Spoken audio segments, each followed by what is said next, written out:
Glasgow coma scale तो तुम्हें याद ही होना चाहिए, क्योंकि तुम जब भी पोस्टिंग जाओगे और ट्रॉमा का पेशेंट होगा तो टीचर का सबसे फेवरेट क्वेश्चन होता है ग्लासगो कोमा स्केल। और अगर यूनिवर्सिटी एग्जाम दोगे तो उसमें भी क्वेश्चन आता है, तो क्यों ना इसे याद कर लेते हैं। सबसे पहले हम याद करते हैं ईवीएम, कुछ ना कुछ तो है ईवीएम में,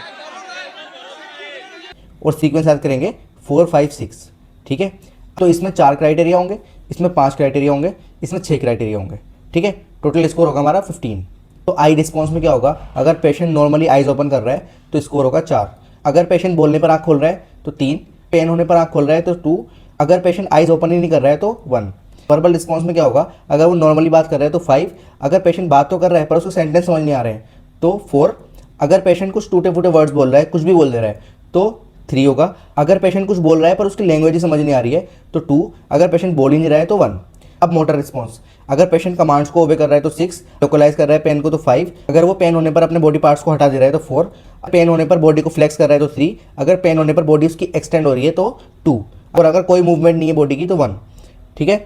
अब अगर टोटल स्कोर 13 to 15 आता है तो माइल्ड ब्रेन इंजरी होगी, 9 to 12 आता है तो मॉडरेट होगी, अगर 8 से कम आता है तो सीवियर ब्रेन इंजरी होगी।